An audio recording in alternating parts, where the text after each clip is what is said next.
I want to go back a little bit to earlier in life when you had like a significant skiing Yep. or No, I was skiing drinking. accident. Oh, you drinking accident, yeah. But you suffered a serious injury, which doctors said might end your medical career and your sporting career as well. How was that like a fork in the road for you to rebuild your life and your mindset? Yeah, right. So it did take a huge turn when I was, and prior to 2002, I was living my life a way it wasn't good for me or anyone around me. It was just reckless. I was drinking heavily, and I tried to do a backflip off a 2-meter high wall, landed on my head, and went into a coma. And I think that life gives us lessons, and it's up to us to sort of listen and heed those lessons. And I sort of think of lessons in 3 ways. The first is that feather. It's that little tickle, that little something's not quite right, something needs to change. And if you ignore enough feathers, you get the brick. A lot less subtle. And I'd had a lot of bricks in the form of medical school and police and family and friends, and ignore enough of that and it's going to ramp up, and then you get the Big Mac truck. And for me, the head injury was the Big Mac truck,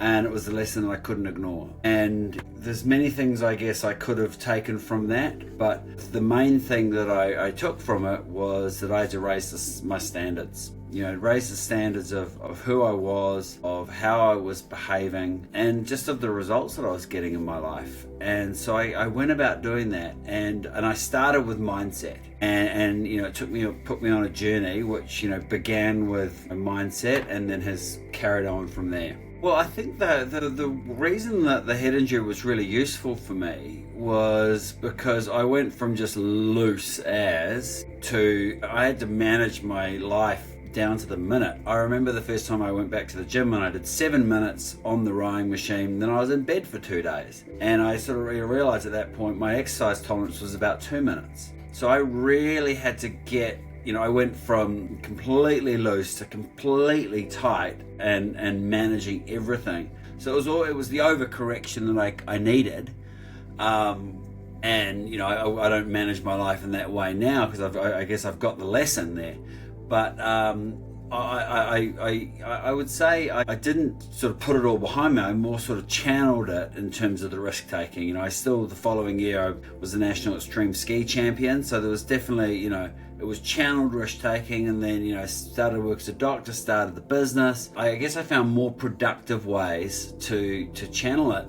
But I call it the tiger. It kept rearing its head, and I'd stop drinking and then I'd have a bender, or even till a few years ago, and I just separated from my ex-wife, and so what do? You buy a Porsche, and I rolled it down the road with my partner in it, and that was like, jeepers, this thing just keeps rearing its ugly little head, and that was it made me realize that if I didn't sort of find a way to live with it better, or that it was going to keep popping up, and in some way it was gonna have awful consequences. And so the mindset piece was useful, I guess, in kind of controlling it. And then the more of a spiritual journey with meditation, psychedelic healing ceremonies, breath work, that took me in a deeper direction, which was less about controlling the tiger and more about your experience of life,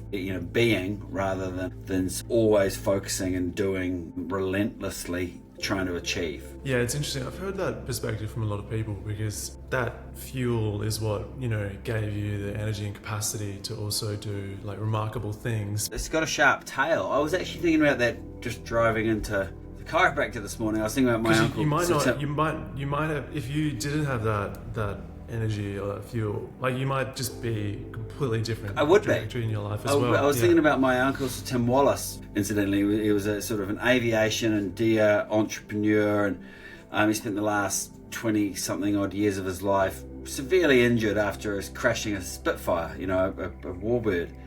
And I was thinking about him, and I was like, to some extent, when you have people like this in your family, or I was thinking about my partner and how lucky I am. I was like, you really got to love. You've got to love the person for who they are, and with everything that comes with it, because there is, to some extent, there is absolutely kickers. There's unders and overs that come with every behaviour, and the more extreme behaviours have often more extreme unders and overs, don't they? Experience with that as well. So you graduated from medical school, and then pretty soon after working, you kind of made this beeline towards more of like an entrepreneur sort of like. What motivated that decision? Like, how did you get there? I think that I had a sort of, again, the feather, the brick, call it what you want, but I had this sort of inkling that I wanted to help in more of a one-to-many. Like have an impact in a one-to-many approach. B, I was like, actually, I want to do it for, you know what it's like. You go through medical school, and whether you're a doctor, and you're a doctor for life. And I just had this feeling that I wanted to make an impact to my colleagues in my profession. And that impact, was I saw a lot of my classmates disillusioned, saw a lot of doctors leaving the profession. And I just hypothesized that, that there's an opportunity to reframe our careers from this race, this climb in the ladder, to more of a journey, and give doctors an opportunity to explore and find what they love about this awesome profession, and re-engage. So that I did that through MedRecruit, through careers, and through helping doctors essentially try and create lives that they really enjoyed living in medicine. What would you say was the single most important factor for you guys to achieve like the kind of growth and market share that you did? Because even 6 or 7 years ago, you guys were, I think as soon as I decided to start Locomine, that was the first company that came to almost everybody's mind. Right. So how did you guys achieve that level of, like, for lack of a better word, like kind of dominance, and what made you guys stand out? Look, I actually, I think it's the genuine being on a mission to make things better, to evolve the status quo. Like for me, I approach it as, for me, meaning in business comes from evolving the status quo, taking something, making it better. That's where I really get fulfillment. And I was thinking about this, that there was no one thing that we did other than putting doctors at the heart of everything we do. And so if you've got this mission to make things better, and you put doctors at the center of that universe, then all actions will fall into place around those things. And I think also when you're on a mission, there's no end point, but also if you're not getting where you want to get to, you keep adjusting approach. There's no giving up either. And so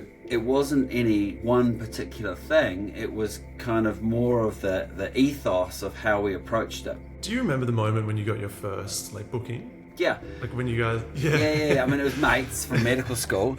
And I thought it was just the greatest thing, helping out friends get some jobs. And I can still remember that back to, it's funny, it doesn't seem that long ago, but 2006 set up the business, and can remember back to doing everything, doing the marketing, doing the logistics, the travel, accommodation, making the placements, invoicing the hospitals, like doing every little thing. And it's a different environment back then. Like it's considerably more, higher compliance now. It was pretty wild westy back then. You could get a doctor placed, flicking off a half-assed CV, but it's and if it was the sort of the level of rigor that it is now, it wouldn't have suited a sort of a startup young entrepreneur just going at it and traveling the country, putting on barbecues to meet doctors and just doing things like that. The industry has matured considerably now, and it's